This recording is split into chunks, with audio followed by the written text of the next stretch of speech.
take his mic around the world and flash the big ass D and rock the masses. From Madrid to Calabasas, Tijuana, Mexico, through the devils in Tokyo. Say they know me though, cause I be putting in work. Commit my life to reverse. Well respected, cause that's my word. And I'm sure you heard about a new sound going round. She might have left my hood, but she was born in my town. You didn't know how we was doing the scene. It's alright, it's alright. I know you know I see you smiling at me. It's alright, it's alright. Here comes the ready or not. Here comes the boys from the south. Here comes the ready or not. How you like me now? I say we rep the south. So what you talking about? I'm not running out my mouth. I know this without a doubt. Cause if you know these streets, then these streets know you. And when it's time to handle business, then we know what to do. What to do? Me and my crew, we stay true, old school and new. Many will call, but the chosen the few. We rise to the top. What you want, just in case you forgot. Rush the stage, grab my mic, show me what you got. You didn't know how we was doing the scene. It's alright, it's alright. I know you know I see you smiling at me. It's alright, it's alright. Here comes the ready or not. Here comes the boys from the south. Here comes the ready or not. How you like me now? I say. Here comes the ready or not. Here comes the boys from the south. Here comes the ready or not. How you like me now?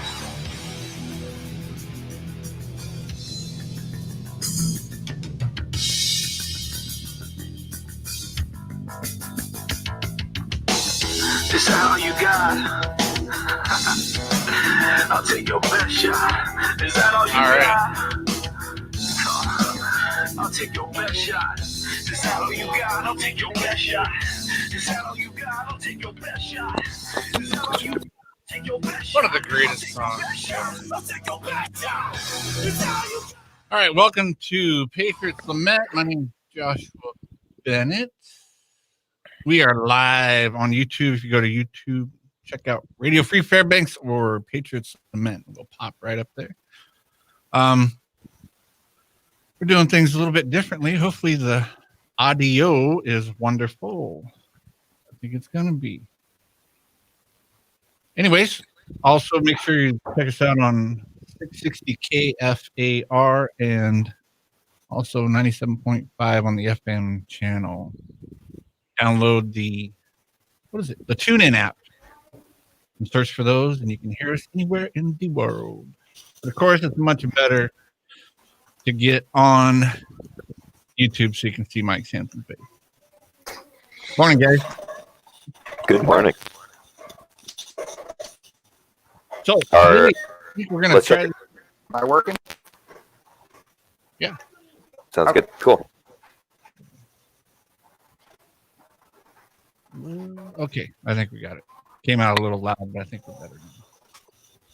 So, guys, let's start out here. We're gonna think Fox News kind of helped us out with the opening there with the first confirmed death in America with the coronavirus.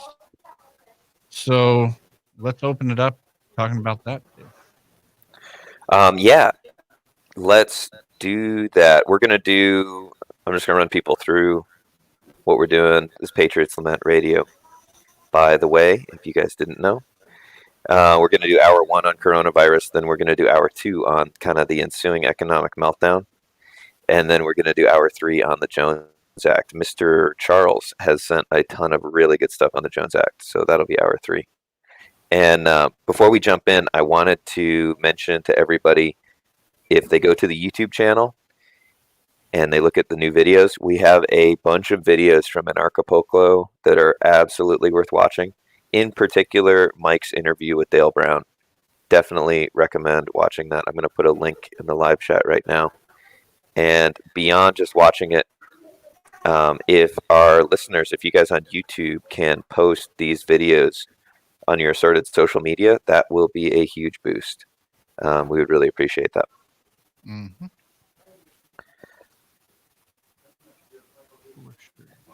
So, guys, what are you thinking about this? Too much hype, not enough hype? Is it all hype? What are your feelings on what we're looking at with this coronavirus? As Coming from me, I think it's hang on. Too much is my opinion, I guess. But then again, a lot of information isn't really known yet. So since it's unknown, I think people are afraid of it. But I think the worst effect is the economic effect that it's having, the panic effect. Not so much the virus itself, but the response to the virus.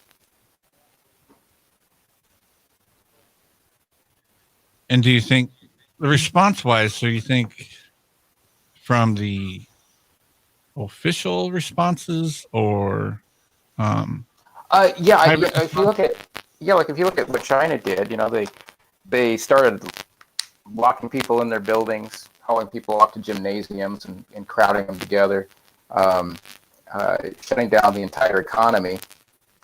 And again, I mean, the most effective, when it comes to the mortality rate, the sanitation and running water are really some of the most effective things in combating mortality. But if you shut down an economy and you lock people in gymnasiums, then you take away their ability to get a shower. You take away their ability to get the products that they need when they need them, and now they're just locked together, spreading their disease and increasing the chance of pneumonia. And that's what people are dying from, is pneumonia. They're the ones that do die. And I was looking at a chart today. The mortality rate the mortality rate changes with the age range. If you're looking at 30 to 40-year-olds, it's around 0.2%. 40 to 60-year-olds, I think it was, is 0.4%. And it increases among people in their 70s or 80s, which would be expected. But those are according to the numbers that are available so far. And there's a lot of talk of China's numbers being baked, and numbers being higher. But there's no confirmation of that. It's just theory at this point. And so as it unfolds elsewhere in the world, we can verify if the numbers are correct or not. But I would suspect that they're correct. As far as what's available, I mean, people who get the virus, there's a lot of people who get the virus and just aren't going to go to the hospital, and those aren't going to be reported. So the bad news is the bad news, according to the statistics, is going to be worse than reality, because there's information that's just not known about the people who got it and did just fine afterward. That's true. The regular flu too. Like I saw something like 15% of people who get the flu never have symptoms, which is to say they never get sick. They contract it, they carry it for a while. Their body makes antibodies, and they never get a sore throat or an upset stomach or a headache or anything like that. Yeah, and another thing is say that I get and I'm feeling crappy. Would I be more likely to go to the hospital, or less likely to go to the hospital, considering the responses? I mean, if I go to the hospital first, they'll turn me into Bubble Boy and have guys with guns throwing me in a cage. I'm not gonna go to the hospital. If I have coronavirus, I don't want anyone else to know. It becomes a liability. So I'm just going to try to get rid of it on my own. I wouldn't seek help, because I'll just get locked into a cage. And then I have no control over treating myself. I no longer have my own shower. I no longer have my own vitamins or my iodine. I don't have anything to use to treat. It's all what the doctors decide to do. It's a little bit like Katrina in that way, where they put everybody in the stadium, right? And then they had all these crime. They put everybody in the stadium with no food, or they didn't have enough food and water and stuff like that, and then it descended into it descended into survivalist violence really quickly. Mm-hmm. Like, shocking. So yeah, you get crowded into a place like that, and you're more likely to stay sick because you're around people who have other sicknesses, and your immune system's already being compromised. So, I mean, one of the reasons not to send your kids to public school, I notice my kids get sick every time they play with kids from public schools. So, Well, there's actually been conversation even on mainstream media. They very well could shut down public schools for quite a while. That would be wonderful. I know that's a positive. And what they're talking about, the whole thing was, well, kids would have to be homeschooled, but the state, we're able to give them whatever they need, blah blah blah, and have video chat schools and stuff like that, online schools, which would totally, in my mind, disintegrate the public school system. I mean, there's no better way to say, see, guys, we don't need it. In fact, we're much better off not having it. How many other communicable diseases would we not have? Would your child not have if he wasn't going to school? How many? All of the social programming diseases. All of them, right? Yeah, especially them. So it very well could happen. I mean, it happened in China. They're talking about closing schools in Japan. Seriously talking about it. And what's kind of funny is I think the United States would be the most resistant to it because we love to send our kids to public school for some reason. But I think China kind of showed the best way to handle it is, it would be to isolate yourself. Self-isolation would be the best. But China basically put a lockdown, won't let any public gatherings. Japan's doing the same thing, no large public gatherings and everything, because they know that's how it gets communicated. They'll stay at home. Well, kids, stay at home. It'd be great. I mean, there's a good side to this if that happens. Big. There's a few of those. I just want to mention we're getting comments on YouTube. If you guys want to call in, Josh, you can shout out the number. And 907-458-8255 if you want to call in and join us on Patriots Lament. We're talking about the coronavirus impacts. Well, we're going to get into the economic impacts a little bit later, I think, in the next hour. 2. Yeah. We're just focusing on reactions, non-reactions, has the government reacted responsibly and whatever. We got a comment on YouTube from Ben, and he says, have you guys seen the videos from inside the supposed new Wuhan hospital? No hospital beds, doctors or method of care, just beds on the floor and no bathroom. I mean, that's one of the things Mike was talking about is like if you centralize the response, you get all the problems from centralization. You put a bunch of sick people in the same space and they're going to do even worse. Yeah, exactly. This is a little bit like, this is a kind of a funny aside. I mean, we're getting a little away from coronavirus specifics, but with the advent of, so hospitals aren't new, but the way we think of hospitals are kind of new. You used to have doctors that went door to door. Like even when my dad was growing up in the 50s and 60s, you still had the doctors going door to door for home care. And going to the hospital was something you did if you had like a broken bone, if you were sick, you usually stayed home and the doctor would come and visit you. And the outcomes have not really improved with as much as people go to the hospital. The outcomes really have not gotten better. But a huge amount more money gets spent. And you get all these, weird super viruses. Like, anybody who's in a hospital for a month or even a couple weeks is at huge risk for getting these antibiotic resistant bugs that are pretty fragile. They're not very strong, but they're antibiotic resistant. So you just got to kind of strength it.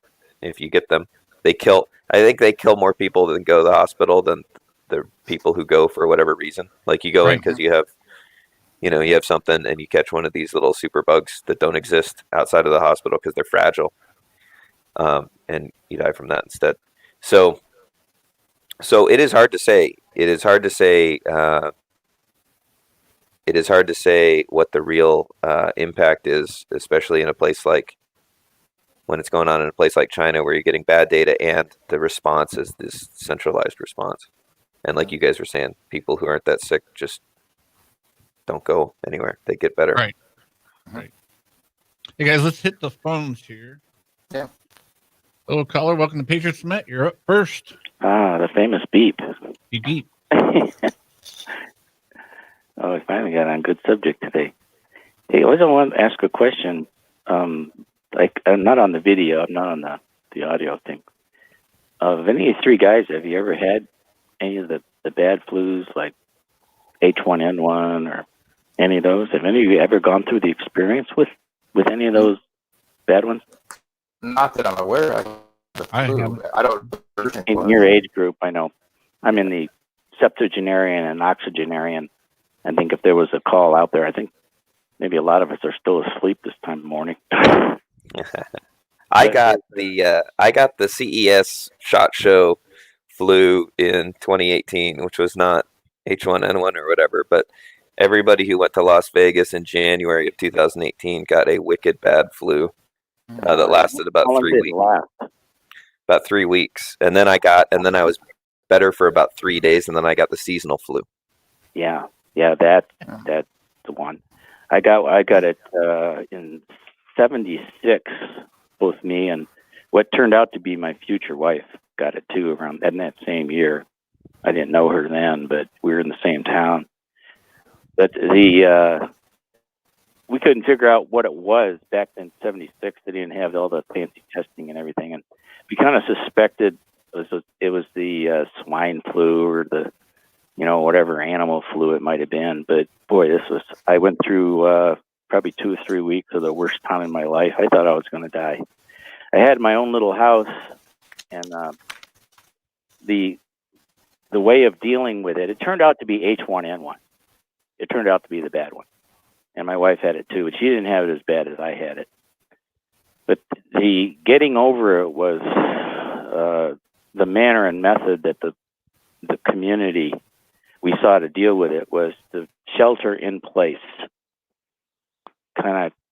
We couldn't keep an eye on each other. We could help out with a little water, maybe a little soup, but everybody's old people were in danger. So we couldn't visit each other. We couldn't minister to each other. We just had to ride it out alone. That's basically the way we had to get through that really bad thing. No hospitals, no doctors, no oxygen, stocked up with what you had. You couldn't eat anything anyway. Mm-hmm. Yeah, your throat's so sore. Yeah, it was. I couldn't hardly breathe. It's just like I was suffocating. It's true that it makes you wish you were going to die. It'd be a comfort, but it is the worst thing I've ever experienced. It was worse than combat. But getting over from what I've been seeing as far as my experience, and then seeing what everybody's recommending there, the way of dealing with this is going to be shelter in place. But just hands down, it's going to be tough, especially up here in Fairbanks. Some people are up here alone by yourself in the woods somewhere. I don't know what they're going to do. If you don't keep your fires going, you're going to be in big trouble. So I don't know how people alone would suffer through this thing. I did, because I had a heater system in my house that worked automatically. Otherwise, I might have perished. But this is in New York State. This wasn't in Alaska. But the sheltering in place is the way to get through this particular one. Have any of you guys done you've done probably the getting the supplies together, probably? Yeah, I got. As far as your personal preparation? Got a couple weeks of food. Yeah, a couple weeks. Yeah, a couple weeks. Yeah, that's a good, lots of soups. That's probably all you're going to be able to hold down from what I remember. A lot of chicken soup. Mm-hmm. just keep your strength up, because you got your immune system is trying to build itself back together again, and you just have to keep it a little bit fed. Take what you can get up, throw up what you got to throw up, but keep trying to feed yourself. Crawl getting on the calories floor in. if you have to. I had someone bring over some soup and leave it inside the front door for me, and then I crawled over and tried to eat as much as I could. Oh, it was awful, but I survived it. Yeah. Well, we're glad of that. Yeah, me too. There's a few things you might want to think about. It may be too late. Everybody's got families and that. Everybody's going to probably just hang out by themselves. But have you ever heard of these oxygen concentrators? Yeah, I used to work with them. Yeah, it's like having an oxygen tank, but that never has to be refilled. Right.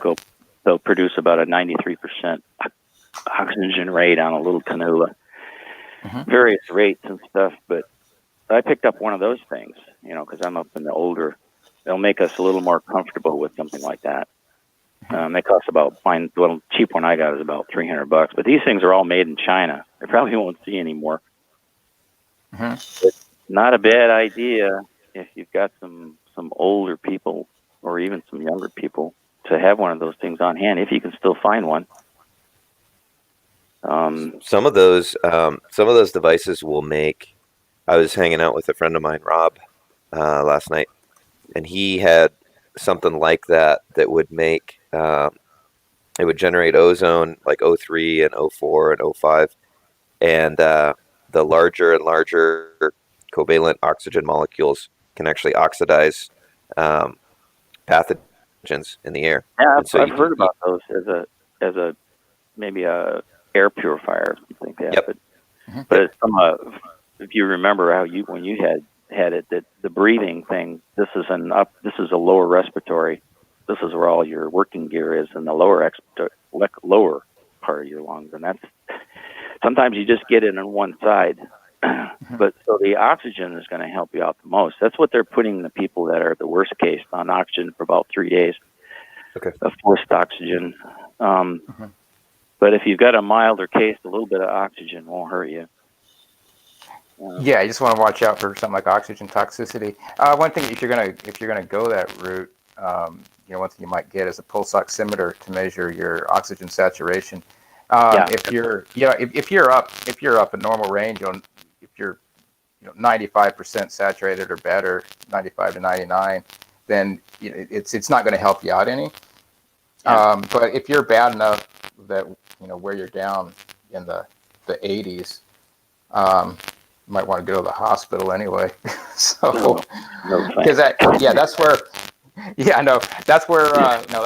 where oxygen patients will drop down to if you you see can them buy down to if you see them down in the high. Oh yeah, I'm just saying if you see I bought one of the oxygen the finger things that read the oxygen. You can get them at Walmart. Oh yeah, they're cheap now. Mine reads at about 95%. I'm kind of on the low. My wife is reading up of 98, 99% all the time. But anyway, we got one of those, and we got an oxygen generator, and it has a timer on it. We only give us like 15-minute doses of it, something like that. That's what it reads. So anyway, it's a help. Yeah, and if you notice someone's dropping, I'm not going to operate a medic station over here. Right. Yeah, and if you notice someone's dropping down to 80 some percent saturation, they're going to start getting argumentative and irrational and hypoxic. I've been hypoxic. I've flown paragliders up at about 5,000 feet and up close to 9,000 in some places, and it's hard to breathe. And you get hypoxic. I know what that feels like. No, I don't want to. Yeah, a little oxygen won't hurt for some old people. But if you got a chance to get one of those things, I'm on the radio here. See if you can get a hold of one of those things from Amazon and have it sitting there. It doesn't help. It doesn't take much to work it. Just plug it in and turn it on. Right. Yeah. Okay. Yeah, and they're a lot cheaper now than they used to be. $300. I think it was a small price to pay. You can get these things in town. I think Imogen for like $2,000 or $3,000. I think the battery alone is like $300. But you can get the cheaper ones; they'll work just fine. Okay, well, I'm off and let you guys move on. All right, thank you. Okay, bye. If you want to join us, we're at 907-458-8255. This is Patriots Lament. We're talking about the coronavirus. Something that he said. There's a really good article on, guess where? Economic Policy Journal, of course. And I want to get into this article a little bit because it has a pretty good perspective. But one of the things he says in here, and that I've read a couple other places, that there are indications that children tend not to get infected by the COVID-19. So it sounds like it's more the elderly are more susceptible than, because it's always children and old people, they're going to get it. But it looks like that the kids aren't as susceptible as originally thought, which is interesting. No, they have the lowest. Well, so far statistically, they have the lowest mortality rate with it, which is right around 0. Great. Let's kick it back to the phones here. Hello, you're on Patriots Lament. Good morning. Morning. Just wanted to touch base in reference to some of the things that I see happening with regard to Corona. First and foremost, if you go back and take a look, see when the premier of China realized that there was a problem, was not the end of January, but in fact around the 5th of January, and they sat on it, did not release the information. And of course, the videos between then and now have come out showing essentially a complete lack of preparedness.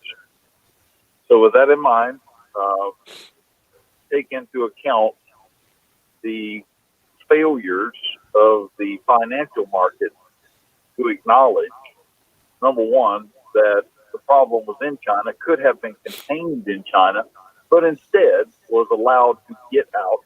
And our government in particular was complicit there, as was every other Western nation that has financial ties to China, because, well, we want to keep our trade going. We want to keep our passengers flowing because the bottom line is $1.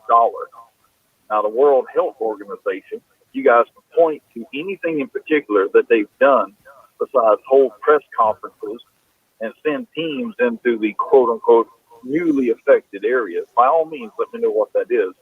But they're standing there with their hands out going, pay us, and we'll go and solve problems, which they're doing anything but. So with that in mind, also take a look, see at the precipitous fall in the stock market and how it's affected us directly here in the United States. It's come to fruition that we don't have enough drugs on the shelf or in the storage locations for our drugs to actually treat the population with normal medications, much less something on a scale that we have now. And it goes to show, not number one, that we knew this was coming, which, well, depending on who you talk to, that's possible. But it shows that we're completely unprepared, number one, from a supply and demand standpoint, and in particular with regard to drugs. Now, you go back and look at where our drugs are coming from. 90% of the base materials to make drugs for this country are derived from China. Now, of course, the Department of Defense has not identified this as a shortfall in preparedness, but obviously it should be. So I think you guys are on the right track trying to talk it up in terms of some of those things, but the socioeconomic impact of this disease or viral outbreak, if you prefer, are obvious, and it's affecting our economy. It's affecting notably the president right now because of everything that is being pointed at him, to include the Chinese government now saying that their problems that were generated there are our making. Yeah, we're going to get more into the economic impact of the whole thing in the next hour. But, you look at even, to talk about a little bit, Trump was asking for something like $2.8 billion from Congress immediately to combat the virus. And Congress immediately said, oh, no, that's not enough. It needs to be $8 billion. So, give or take $5 billion in difference there. And it's like, how do either one of you know how much money you actually need? And it's the same old government response of, well, as long as we throw billions at it, it should work. Just like, well, the right answer is that Chuck Schumer has all the answers to every problem, along with Pelosi, because a person that's been in government 38 years, Nancy Pelosi has been in 32 years, and of course, everybody's problems today are derived from the newest president, not them or all the presidents preceding the current president. And that's how they sell the stupidity of it, because if you'll notice, they haven't used one single study to indicate that what they're saying is accurate. Now, of course, Mr. Azara, the current Secretary for Health and Human Services, he's doing a reasonably good job of trying to address this from a $2.8 billion standpoint, because, again, we can spend the money on drugs, research, trying to get a production facility up and running. I mean, all of those things are relevant, but the real question here is, why didn't we have this to begin with? Because Corona's not new. Nope. Everybody thinks it's new. This is crap. This has been around for more than 30 years. It's been known about. Yep. Now, the real issue here is that the quest for information on whether or not the Chinese government weaponized the virus, making it more virulent, that's the real question that nobody wants to ask. It's certainly not being talked about in any major media outlet anywhere in the world. Now, you got to ask yourself, why is that? Now, ultimately, I'm certain that somebody has a vaccine. And in fact, I do believe that the Gates Foundation indicated that they had already mapped out a probable vaccine within 12 hours after receiving an active virus from the coronavirus-laden area. In other words, they took several samples, and they indicate they've already got a virus vaccine that they have to now go and test for a year and a half to figure out if it's going to work. Right. I saw that. I saw that yesterday also. Yep. So, again, we've got a lot of folks who have a lot of capability, and in particular, government. It's not their responsibility to save everybody from themselves. It never has been. The other side of it is that we're failing to actually go to major corporations that can do things on a global basis to come up with solutions to problems like this. But if you'll notice, the media, every single time, and in particular in this country, points to positional authority figures. Normally it's Trump or somebody else that they're trying to take down for one reason or another. But they point at it going, what are you doing to fix this problem? Right. Well, and everybody, you guys make a point of, stand on your own 2 feet, take responsibility for actions, be they from you or directed towards you, take some action to be prepared. Yep. And I believe in that, always have. But right now, there's a significant movement in this country to make sure that the government's responsible for everything. Now, concurrent with that, to simply look at the diatribe that's coming out of the political figures trying to gain office. On one side, what's the government doing to fix our problem? That's the virus side of it, the most current one. And the other side of it is, I'm here to give you everything you ever need. All you have to do is put me in.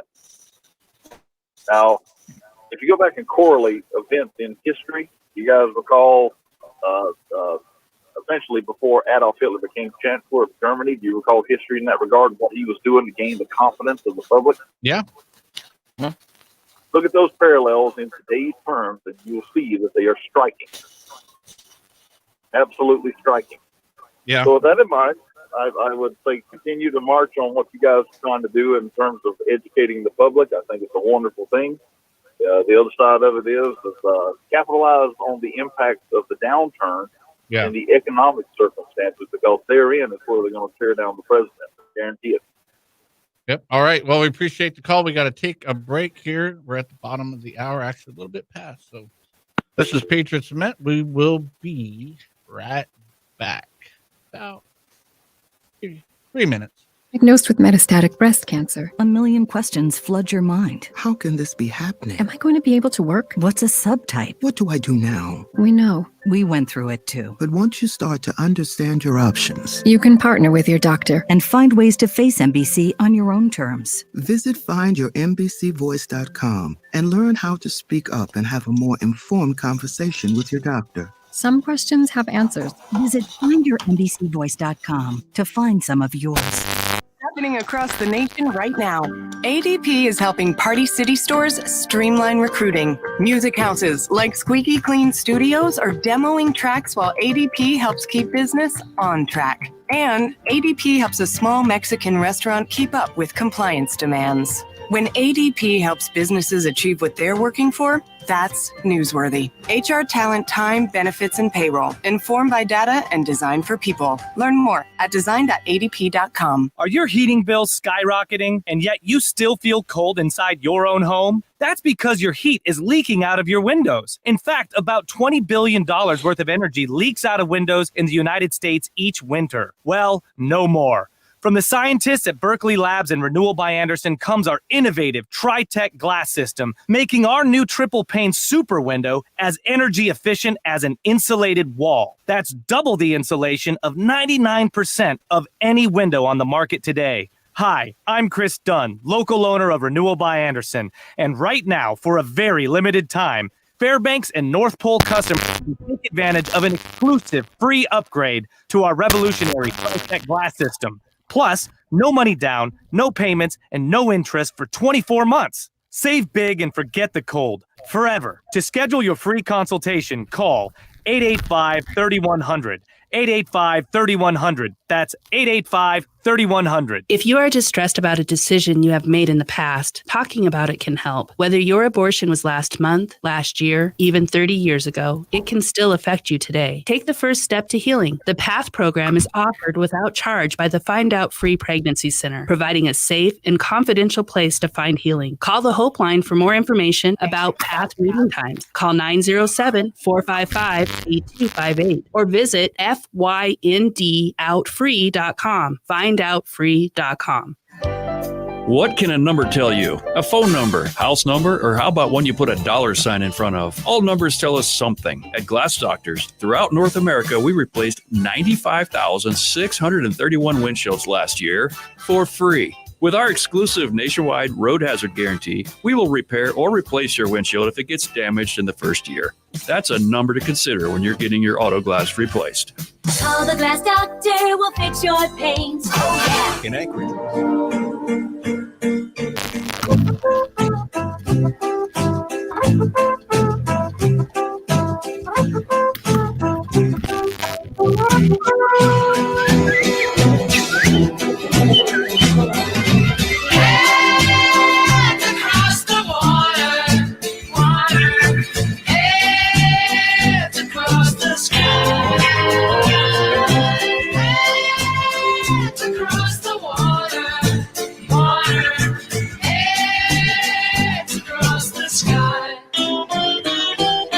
Admiral Halsey notified me he had to have a buzz or he couldn't get to sea. I had another look and I had a cup of tea and a butter pie. Butter pie? The butter wasn't melt, so I put it in the pie. All right. Hands across the water. Hands across the sky. I love this song. All right, welcome back to Patriots Lament. We are discussing the wonderful coronavirus that has come across the water. This is what everyone's doing in the world right now. Because they don't know what else to do. So, there's a couple different things, guys, when we talk about government, what their role should be, ought to be, what it in fact is, in reality. And I always have, it's just by nature now, of course.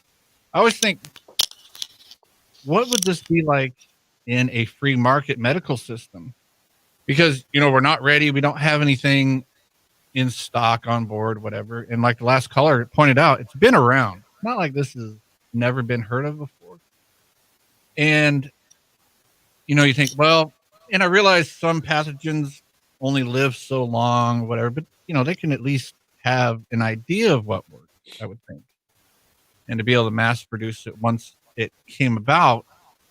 But with regulations and stuff, so for an example, I know people in this town who have bought gravel pits in the event that a job a new road job or something like that is going to happen years down the road near their gravel pit, and they're going to finally cash in.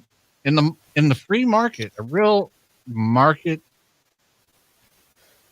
health, not insurance, but health industry, medical industry, you would have companies that would be doing the same thing. They would be buying their gravel pit, waiting for something like this to happen, hedging the bets. It's like insurance, right? We buy insurance because we're hedging a bet that something is going to happen to us. The insurance company is saying, no, it's not. But with the medical system that we have, it's completely regulated from top to the very bottom. I don't think those things are allowed. It's just like the last caller said, well, the Gates Foundation figured out they have a cure the first 12 hours after they got the known virus, but now they have to test it for the next year and a half. Is that absolutely necessary? Are there people that are alive in a free market that would say, oh, you have it? Gates Foundation, you're really reputable. We're willing to take the chance to take the antibody from you rather than, especially people that are sick. And if you have a high chance of dying from it, you're going to take the risk that the Gates Foundation knows what they're doing and not wait that year and a half. But they're not allowed to. I mean, we're not even allowed to keep your doctor, as we were told about 8 years ago. Mm-hmm. But I mean, there's always a distortion. The state always creates a distortion, so it's hard to look through that lens, the unseen. The Bastiat point of view. How would this look without this intervention? And it is an intervention. The government is intervening in the healthcare industry, and it's for the worst. It's creating winners and losers, just like all government intervention does. It creates some winners and a whole bunch of losers. And the losers are always us. But you guys want to comment on any of that, or just go back to the phone? Yeah, on the distortions. I mean, Yeah. one of the things is, one of the ways in which we're losers is nobody knows what information is valid. Right. And it's funny because you see, like, I don't know what information is valid. So I'm not saying like other people. I'm saying I don't.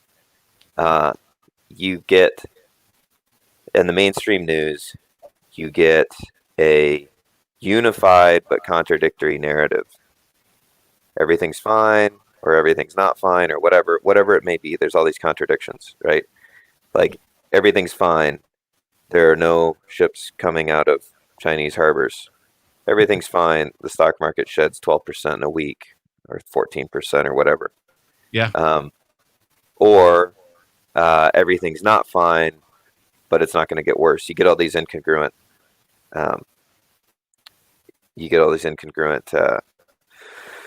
Narratives.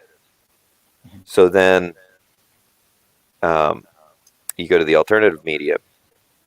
And in the alternative media, you have people who say this is being way overblown for the purposes of, control or forced vaccination.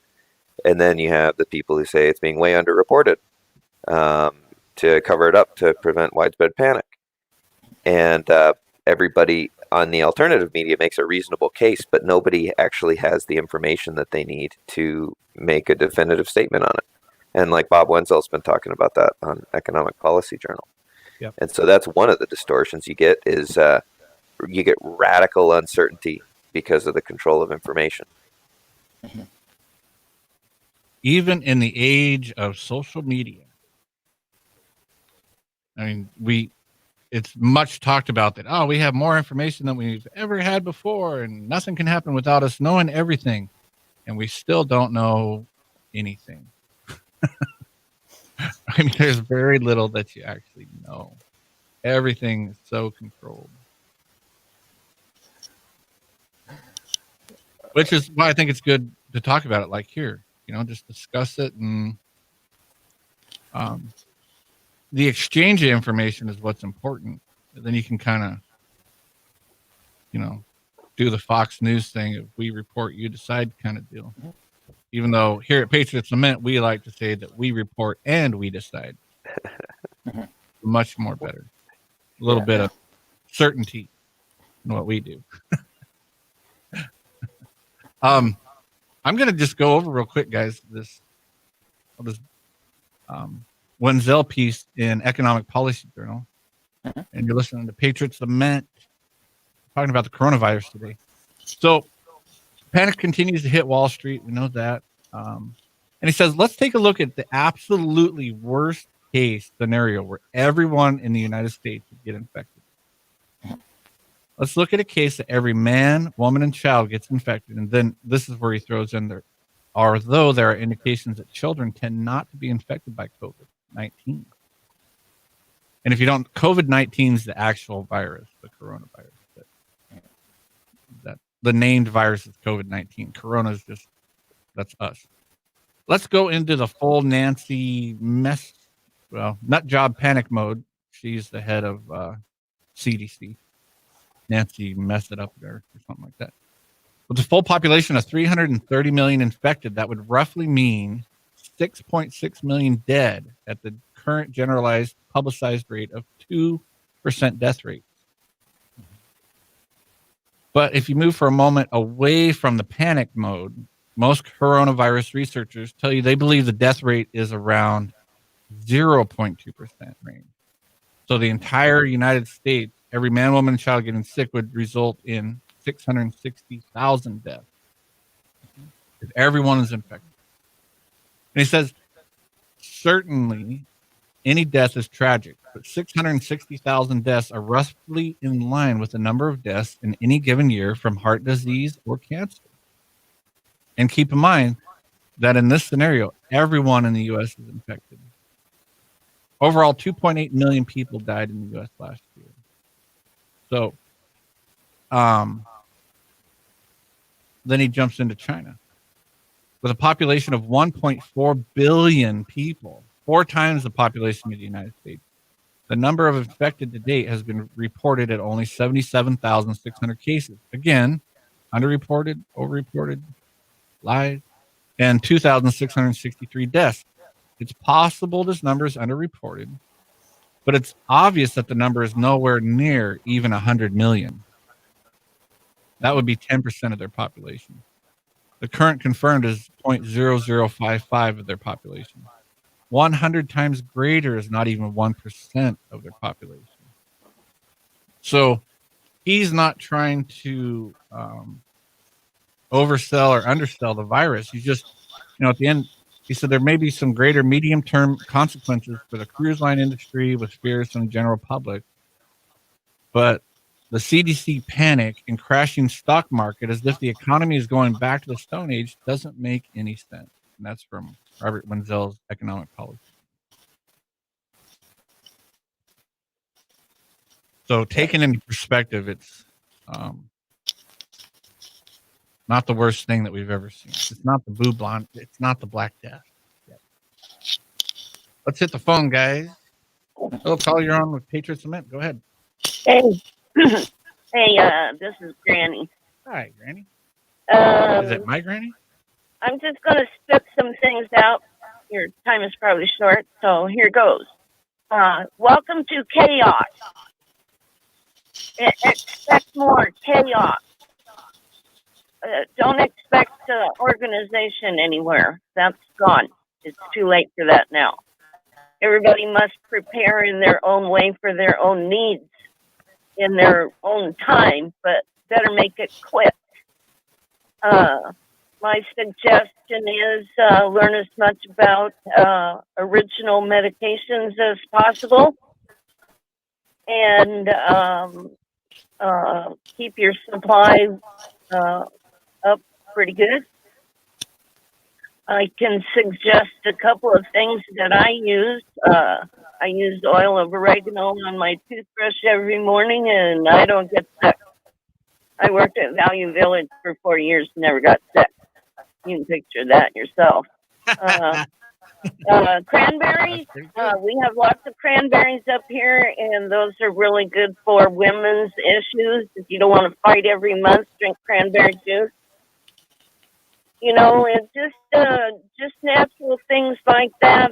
I would say to you, also any processed food is probably poison or got poison in it. So go as organic as possible. Keep track of your neighbors because everybody is a walking library, and one day you might need something they know and you don't. So Very good. I guess I'll just close it up for there. I don't talk a lot because I find that the incentive for talking is somebody willing to listen, and those seem to be few and far between these days. So God bless you. Your greatest protection is Psalm 91. So welcome to the end times, and love your neighbor, and get ready for spring. And thank you for your program. Thank you very much. Okay. Pretty good. I like that about the neighbors being an open library. Yeah. You know, it's funny whenever, especially people that live in Fairbanks, I think that we tend to talk about preparedness a little bit more than most people do, just because the need can arise here pretty easily, you know, just to strike down at the ports, and we're out of food in a week on the shelves here. Not the end of the world. We got other means of getting stuff up here if the port's shut down, but it usually takes a while and it takes a big effort, but it can be done. But, you know, it seems like here people tend to talk more about, oh, you should have a backup generator. You should have backup water, a little backup food, stuff like that. And I listened to this, I'll admit it. I listened to this radio show in Boston because it's about the Patriots, the football team. And guess what they've been talking about instead of football the last couple of days? Coronavirus. And they've been talking about, oh, how much do you have any? None of them have anything as far as food storage. And they are freaking out about it. There was one guy in the station that does, and he was teaching them all, you know, Prepper City type of thing. And they were just in, wow. And they're all asking each other, why? How come we don't have anything? I mean, they came to the realization they have nothing extra on their own shelf to go beyond a couple days because they go to the grocery store every 3 or 4 days. And I thought that was kind of interesting that, you know, it takes something like this for people to finally go, oh, and real world catastrophe situation. I'm not trying to say that's what it is, but in a real world catastrophe type situation, you might not be able to go down to the store every 3 days and grab, oh, I finally realized I need to have 2 weeks worth of soup stacked up. You go to the store and it's not there. It's pretty easy. You don't have to buy the fancy stuff. You can get the 99-cent tomato paste and put water in it. That's depressing. You might not want to do that. Get something now so you don't have to buy tomato paste and add water to it because you might not want to live very long if that's all you're living on. And if you're really sick, you might not even be able to get out to the store. You know, it might not be. You don't need the worst case FEMA camp quarantine scenario. You might just not want to go out. Well, and if you are sick, Dave, isn't it kind of on you not to go out and spread your virus to everyone? Mm-hmm. That's not being a very good neighbor. Or if you're not sick and you know that there are a lot of sick people at the store. I mean, these are communicable diseases. This is how it gets spread. Mm-hmm. I say hi to you, I cough in your face, and we go our separate ways and spread it around everyone. I read, you know, this was in the beginning, but like the people infected with this virus, their cough will spread the disease in a 33-foot projectile straight out. So anything within 33 feet when they cough gets infected by them. That's pretty good. It's pretty communicable. Yeah. Granny's suggested verse there, Psalm 91, is pretty good. Yeah. It's the whole Lord is my refuge and fortress. And it has been interesting when we were in Acapulco. I was talking to a couple guys who had a thing they were promoting, and they were talking about what you're going to need to get through the economic collapse, and they were one of the guys was like way prepper, like 1 year preps, and and he thought through every possible angle and stuff, which is cool. It's a thing you can do. And so I told him, the degree, there's some amount of that that's prudent, and then there's a degree to that begins to reflect what your ultimate faith is in. And he said, "Oh yeah, I totally agree. I wish he said something like, I wish I could have a few years, or everybody should have a year of food, or whatever." And he sort of missed the point of the comment, or maybe he didn't. He said his ultimate faith was in his ability to have food and gold, and there's a prudence to that for sure. That's the whole, the ant versus the locust. Make sure you have something stored up, but there's also Granny's point, which is Psalm 91, which is that there is nothing that will save you. Ultimately, you will die, whether it's a coronavirus or something else. And so if you're trying to escape turmoil in the physical world, that actually is not an option. But if you seek refuge in the spiritual world, that is where the Lord will protect you and keep you safe forever. That's his promise. So the pandemic scare is also an opportunity for people to revisit where they put their faith and to re-examine where they are seeking eternal life, because it is not to be found in the physical domain. You will die. It's guaranteed. That it is. It's even more of a sure thing. And also, if you're in a situation where you need 4 years worth of food, there's no point having the goal, because what are you going to do with it? If you're in that situation, either you are a hermit out of the woods, so there's no one to buy anything from, or you live in a not a civilization, but a group of people who are also in that situation, and they're not going to want to trade anything for your gold either. All right, we got to take a break, So, guys. Hold on to be in a good that kind of a situation. If you have to store a year's worth of food, you also have to think, if you're in a situation where you have to store a year's worth of food, does that also mean from that the there's no ability to have a President Trump saying a short time ago, what is that's a causing victim, that kind a of woman in to her a state? 50s with underlying health and that problems. goes She into a died bigger in problem. Seattle. So, do you live in a totalitarian state like Ukraine under Stalin, causing that? Do you want to use? I'm sure Ukraine will understand Ukraine cannibalize their neighbors, but that's the kind of situation that you're looking at if you have to store up years worth of food. Mm-hmm. Yep. So.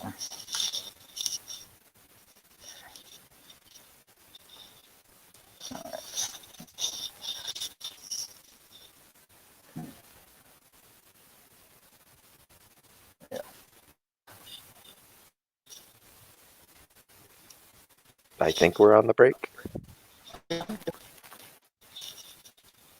Must be. Josh, you there?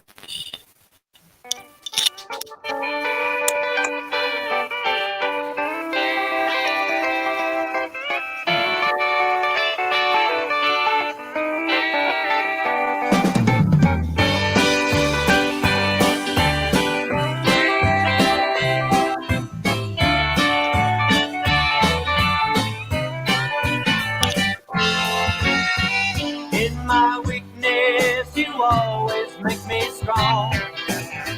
All I wanna do now is praise you all day long. over there.